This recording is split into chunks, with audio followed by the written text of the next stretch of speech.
ನಾನು ಮಂಕಾಳ್ ವೈದ್ಯ ಎಂಬ ಹೆಸರಿನ ನಾನು ಕಾನೂನು ಮೂಲಕ ಸ್ಥಾಪಿತವಾದ ಭಾರತದ ಸಂವಿಧಾನದ ವಿಷಯದಲ್ಲಿ ನಿಜವಾದ ಶ್ರದ್ಧೆ ಮತ್ತು ನಿಷ್ಠೆಯನ್ನು ಹೊಂದಿರುತ್ತೇನೆಂದು ನಾನು ಭಾರತದ ಸಾರ್ವಭೌಮತ್ವವನ್ನು ಮತ್ತು ಅಖಂಡತೆಯನ್ನು ಎತ್ತಿ ಹಿಡಿಯುತ್ತೇನೆಂದು ಮತ್ತು ಕರ್ನಾಟಕ ರಾಜ್ಯದ ಮಂತ್ರಿಯಾಗಿ ನನ್ನ ಕರ್ತವ್ಯವನ್ನು ಶ್ರದ್ಧಾಪೂರ್ವಕವಾಗಿ ಮತ್ತು ಅಂತಃಕರಣ ಪೂರ್ವಕವಾಗಿ ನಿರ್ವಹಿಸುತ್ತೇನೆಂದು ಭಯ ಅಥವಾ ಪಕ್ಷಪಾತವಿಲ್ಲದೆ ರಾಗ ದ್ವೇಷ ಇಲ್ಲದೆ ಎಲ್ಲ ಬಗೆಯ ಜನರಿಗೆ ಸಂವಿಧಾನಕ್ಕೆ ಮತ್ತು ಕಾನೂನಿಗೆ ಅನುಸಾರವಾಗಿ ನ್ಯಾಯವಾದುದನ್ನೇ ಮಾಡುತ್ತೇನೆಂದು ದೇವರ ಹೆಸರಿನಲ್ಲಿ ಪ್ರಮಾಣ ಮಾಡುತ್ತೇನೆ.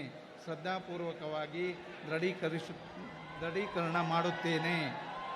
ನಾನು ಮಂಕಾಳ್ ವೈದ್ಯ ಎಂಬ ಹೆಸರಿನ ನಾನು ಕರ್ನಾಟಕ ರಾಜ್ಯದ ಮಂತ್ರಿಯಾಗಿ ನನ್ನ ಪರ್ಯಾಲೋಚನೆಗೆ ತರಲಾಗುವ ಅಥವಾ ನನಗೆ ತಿಳಿದು ಬರುವ ಯಾವುದೇ ವಿಷಯವನ್ನು ರಾಜ್ಯದ ಮಂತ್ರಿಯಾಗಿ ನನ್ನ ಕರ್ತವ್ಯಗಳ ಯುಕ್ತ ನಿರ್ವಹಣೆಗೆ ಅಗತ್ಯವಾಗಬಹುದಾದ ಸಂದರ್ಭದಲ್ಲದೆ ಅನ್ಯಥಾ ಯಾರೇ ವ್ಯಕ್ತಿಗೆ ಅಥವಾ ವ್ಯಕ್ತಿಗಳಿಗೆ ಪ್ರತ್ಯಕ್ಷವಾಗಿ ಅಥವಾ ಪರೋಕ್ಷವಾಗಿ ತಿಳಿಸುವುದಿಲ್ಲ ಅಥವಾ ಬಹಿರಂಗಪಡಿಸುವುದಿಲ್ಲ ಎಂದು ದೇವರ ಹೆಸರಿನಲ್ಲಿ ಪ್ರಮಾಣ ಮಾಡುತ್ತೇನೆ. ಶ್ರದ್ಧಾಪೂರ್ವಕವಾಗಿ ದೃಢೀಕರಣ ಮಾಡುತ್ತೇನೆ.